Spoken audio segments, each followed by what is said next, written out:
A mí me pega la verga, y así nada más en la vida. Aquí, estamos aquí, venga para acá para Loma Rodríguez. Mira bien, hijo de tu perra madre. From YouTubers with a noble cause, bravely speaking out against cartel activities despite the risks, to anonymous social media users who thought their anonymity could protect them from the wrath of the cartels they angered. Here are YouTubers who mess with the wrong cartels. Case number 1, Nana Pelucas.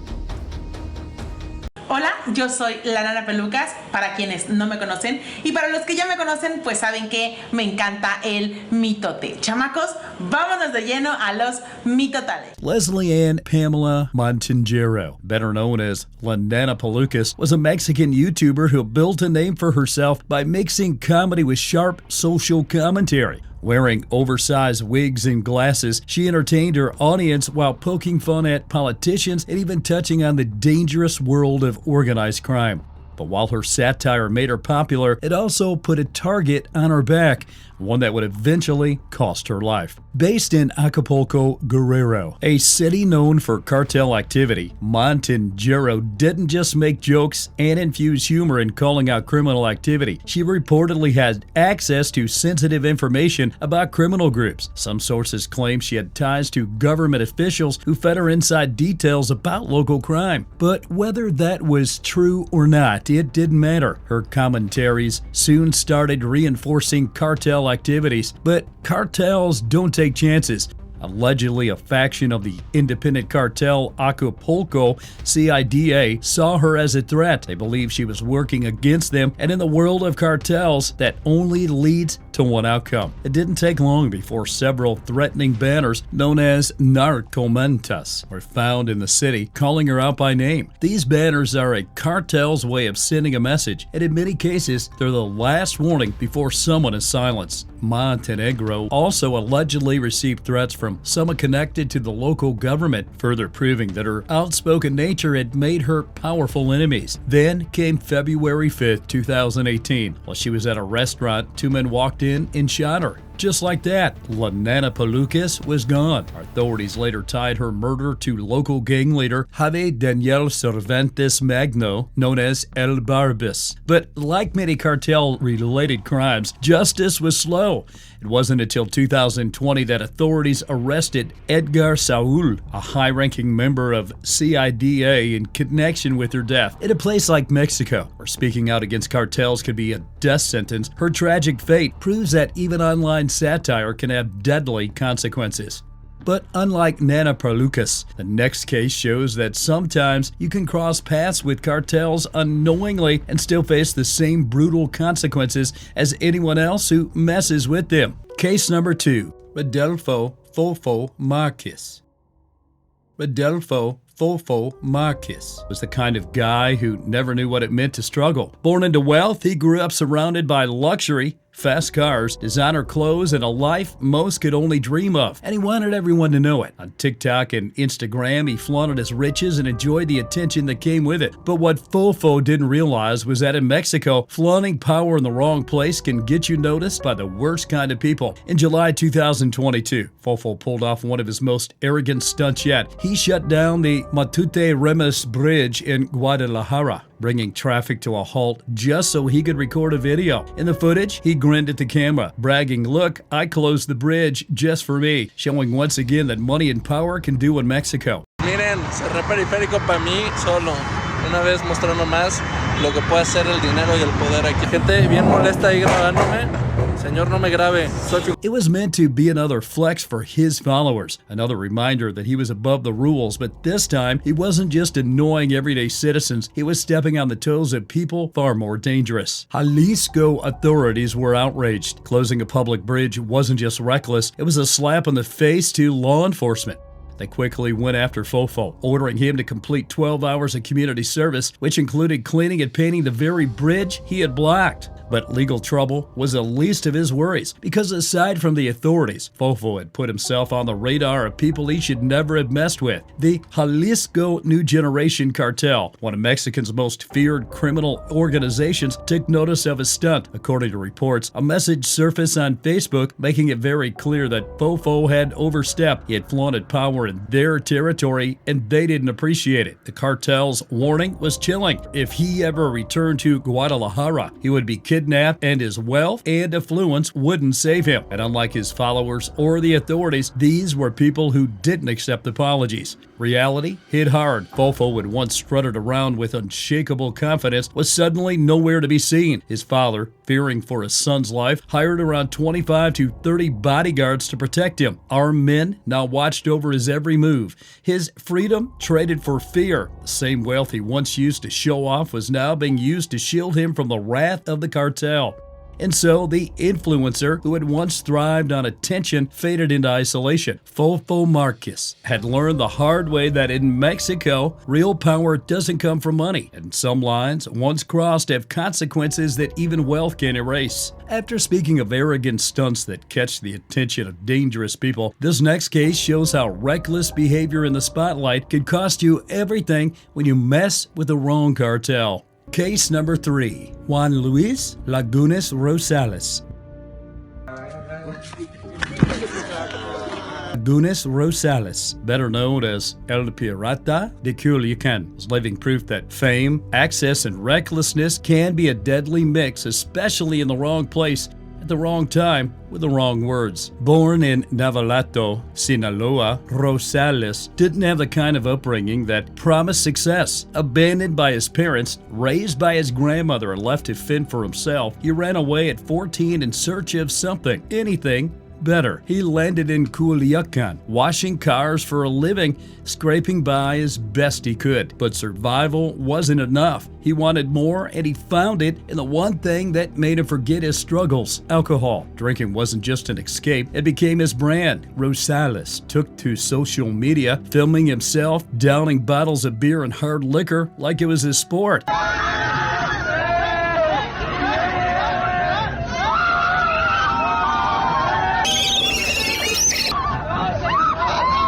His babyface looks, mixed with his wild, drunken antics, made him an instant internet sensation. He racked up millions of followers, made guest appearances in music videos, and became a paid act as show organizers would hand him money just to show up and drink in front of the crowds. By his late teens, he was making a living off his own self-destruction. But the thing about fame, it makes you feel invincible. And Rosales, still just a reckless kid, believed he was untouchable. That illusion shattered the moment he uttered the words that sealed his fate.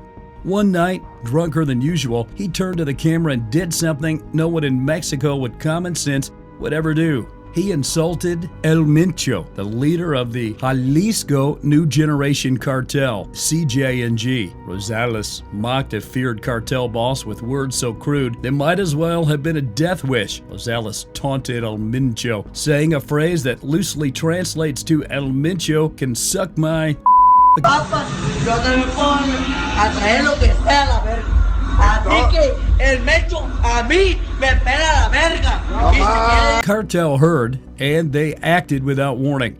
On December 18, 2017, Rosales was at a bar in Jalisco drinking with friends, still riding high on his internet fame. But this time, the cameras weren't rolling, and nothing could have prepared him for an intimate attack. Armed men stormed in, and within seconds, the room was filled with gunfire. Between 15 to 18 bullets tore through his body, leaving him lifeless on the floor. A bar employee, just 25 years old, was also caught in the crossfire. Because how badly the bullets damaged his frame, Rosales had to be identified by the tattoos inked into his arms, one of a pirate and another of a tiger, markers of the persona he had created, the character that had bought him fame, and ultimately the one that got him killed. His death was more than just a tragic end to a young life. It was a brutal reminder. In a land ruled by cartels, the wrong words can make you a target, and when the real-world power players come knocking, there's no escaping the consequences. But Rosales wasn't the only one to test fate with a reckless tongue, as we see in the case of his rival in this next case. Case number 4. El Chinito de Culiacán. Pide disculpa, Mencho. Pide disculpa. Disculpa, compa Mencho. No están mis 5 sentidos. Es que andaba bien pedo, ahorita ando en mis 5, ahorita ando... El Chinito de Culiacán was another social media kid who knew very well the fate that befell El Pirata. But instead of taking it as a warning, he saw it as an opportunity, a chance to be the new face of online bravado, a chance to do it bigger, bolder, and louder. El Chinito wasn't just another kid with a phone and a death wish. He wanted to be the only name of the game. Unlike El Pirata, whose babyface charm made his drunken antics go viral, El Chinito styled himself as the tough guy, lean, wiry, and sharper in both looks and attitude. He built his reputation by doing what few dared, mocking the dead. El Chinito's rise began with video mocking El Pirata's excessive drinking, sparking a bitter rivalry. In one clip, he reduced El Pirata's desperate attempts to gain followers by chugging liquor until he collapsed. El Pirata retaliated, brandishing a knife and daring El Chinito to confront him in person. This feud escalated their fame, drawing audiences fascinated by their audacity. But when El Pirata was gunned down in 2017 after insulting CJNG leader El Mincho, El Chinito seemed undeterred. Instead of retreating, he doubled down. Just weeks after El Pirata's murder, El Chinito uploaded a video that would seal his fate. Flanked by a masked child holding a rifle, he waved an assault rifle and sneered, "El Mincho can suck my..." A mí me pega la verga Mencho, y así nada más se lo digo. Aquí, estaba aquí, vengo para acá para Loma Rodriguez, y para ver, vuelvo a ver. To amplify the threat, he falsely claimed allegiance to a rival cartel, insisting he was protected and untouchable. Yet, reality soon crashed in. By morning, in a follow-up video, a visibly shaken El Chinito apologized, blaming alcohol for his outburst. "I was drunk, I didn't mean it. Mincho, forgive me. I have a family, just like you." Chano, ¿para qué dice, güey? Díchame que disculpa. Pide disculpa. Pide disculpa, Mencho. Pide disculpa. Disculpa, compa Mencho. No están mis 5 sentidos. Es que andaba bien pedo, ahorita ando en mis 5, ahorita ando... Entonces está arrepentido. Sí está arrepentido. Y respeto para ustedes.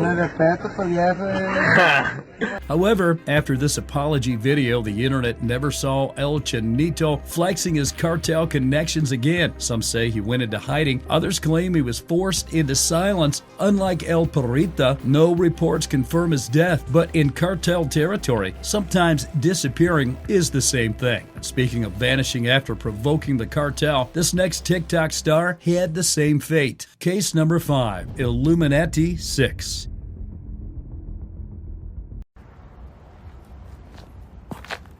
Mira bien, hijo de tu puta perra madre. Illuminati 6, a TikTok sensation known for pushing boundaries, followed a reckless path that would ultimately mirror the downfalls of those before him. His fame was built on daring stunts, reckless behavior, and a penchant for taunting those who shouldn't be provoked. But when a follower dared him to insult El Mincho, the infamous leader of the Jalisco New Generation Cartel, CJNG, Illuminati 6, took it a step too far. In a video, standing casually against a light pole, he boldly declared, "El Mincho can suck my..." mocking the leader of one of the most powerful and dangerous cartels in Mexico. His words went beyond just a challenge. They were a taunt, mocking both the cartel and the tragic ends of social media figures like El Pirata and El Chinito. He even boasted of being untouchable, claiming a devilish pact that made him immune to retribution. Mira bien, hijo de tu puta perra madre. A mí me pela la verga el Mencho. Aquí si nomás se los digo puro 420. Yo no me duermo como el pirata o el chanito de Culiacán. Yo soy inmortal, yo soy intocable y yo soy un pato con el diablo, cabrón. Así que si no sabes de mí, de existencia, yo te vine a mandar fuego, Mencho. Así que no me da miedo decir esto, cabrón. Yo lo digo fuera en cámaras o aquí, cabrón. Así que a mí me pela la madre el Mencho. Si nomás se lo digo, puro 420. It didn't take long for the CJNG to notice. The cartel, known for its brutal and unyielding enforcement of respect, saw this as a direct challenge. Consequences of such defiance were swift and chilling. Illuminati 6 video went viral, and with it, the danger he had courted. As rumors spread, whispers of his fate began to surface. His social media presence vanished almost overnight. His videos deleted, and the once bold TikTok star disappeared from the digital world. But just before the storm fully hit, Illuminati 6 uploaded an apology video, a stark contrast to the swagger of his earlier post. This one showed him shaken, desperate, pleading for mercy. Oye, este video lo hice para el señor Menso, para el señor Mencho. Pido disculpas, lo que dije no estaba bien, no estaba consciente de lo que estaba diciendo, estaba mal. Ese día amanecí bien pendejo, no me di las consecuencias, me dejé llevar por los seguidores y pido disculpas, se te quiere, a ti y a tu familia. Y Mencho, no me mates, cabrón. Yo tengo familia así como usted. Y pido mis disculpas. Aquí todos cometemos errores. Y pues Dios está viendo todo eso. Así que pido disculpas porque la verdad no sé lo que estaba haciendo. Todos cometemos errores y yo tengo problemas psicológicos. Así que acuérdese, Señor, que se le quiere. Saludos. His apology, however, did little to quell the storm. It only added more exposure to his earlier provocation. Soon after, his presence on social media faded into nothingness. His videos all deleted and erased from his accounts. Some say he was executed in the shadows, his life snuffed out as quickly as it had come. Others whispered that he had vanished into hiding, running from the very fire he'd ignited. Regardless, his fate was sealed the moment he crossed paths with the wrong people. The CJNG doesn't forget, and they don't forgive. And speaking of fearless individuals who cross the line with the wrong cartel, this next case shows just how deadly it can be when journalists take on Mexico's most dangerous criminal organizations. Case number 6, Azucena Uresti. Azucena Uresti Morales, born on March 15, 1978 in Monterrey, Mexico, carved out a reputation of one of the country's most fearless journalists. Starting a career with Milenio television and radio formula, Uresti quickly gained attention for her sharp reporting and relentless pursuit of the truth. Over time, she became known for her coverage of cartel activities, a topic that would eventually place her squarely in the crosshairs of Mexico's most dangerous criminal organizations. By 2021, Uresti's in-depth reporting on the violent and corrupt world of Michoacan's criminal underworld had drawn the wrath of the Jalisco New Generation Cartel, CJNG. The cartel led by El Mincho responded to Uresti's investigative work with a chilling public threat. In a video that was soon viral, masked gunmen stood behind a spokesperson who delivered a direct message to Uresti. Wherever you are, I will reach you and make you eat your words. Te lo aseguro que donde sea que estés, doy contigo. Y te haré que te comas tus palabras, aunque me acusen de feminicidio, porque no me conocen a mí. Mexico has long been one of the most perilous countries for journalists, with over 150 killed since the turn of the century. In this context, Uresti's life became one at constant risk. Despite the gravity of the threat and the widespread violence that journalists face, Uresti refused to be silenced. She did not back down from the challenge, even when her safety was on the line. Following the threat, the Mexican president, Andrés Manuel López Obrador, condemned the cartel's actions and offered federal protection for Uresti. I completely reject these threats. We don't accept this sort of behavior.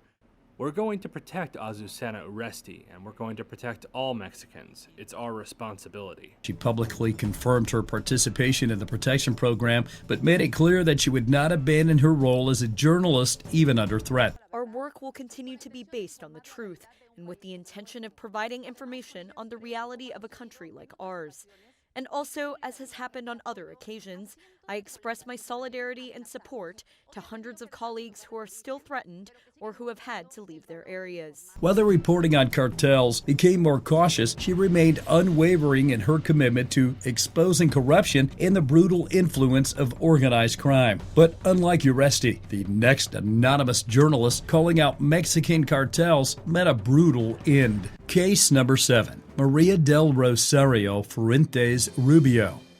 Maria del Rosario Fuentes Rubio, a physician in Reynosa, Tamaulipas, understood the grave risk of speaking out against Mexico's cartels. She refused to be silent, using the pseudonym Felina and her Twitter handle at MIUT3, she became a crucial voice in a region where the mainstream media was cowered by the fear of cartel reprisal, reporting on cartel activities and urging others to speak up through platforms like Valor por Tamaulipas. Fuentes Rubio embodied the courage many in the region lacked, risking her life to expose the violence and corruption of the Gulf Cartel. Despite the danger, Fuentes Rubio's resolve remained unshaken. In 2013, the Gulf Cartel had escalated its search for the administrators of Valor por Tamaulipas, even offering a reward of $44,000 for their identities. But Fuentes Rubio, believing her anonymity would shield her, continued her work. Cartels, however, were relentless. They tracked her down and uncovered her identity. On October 15, 2014, Fuentes Rubio was abducted, and what followed was a chilling demonstration of cartel power and a grim warning to anyone daring to oppose them. Her captors used her own Twitter account to send out a series of messages. Friends and family, my real name is Maria del Rosario Fuentes Rubio. I'm a physician. Today my life has come to an end. The messages were accompanied by two photos, one showing her alive in captivity, the other depicting her lifeless body with a gunshot wound to her head. The cartel's actions were not merely murder, they were a public spectacle meant to instill fear in anyone who might think to follow in her footsteps. Through her Twitter account, they broadcasted their dominance, sending a clear message that said, "Shut down your accounts, do not risk your family's lives as I have done." The images quickly went viral, leaving behind a horrendous mark on citizen journalism in Mexico before Twitter suspended the account. Fuentes Rubio's death reverberated far beyond Tamaulipas, symbolizing the dangerous reality faced by those who dare to expose cartel violence. Which of these YouTubers' audacious acts of defiance against cartel shocked you the most? Let us know your thoughts in the comments below. Thanks for watching, and we'll see you in the next video.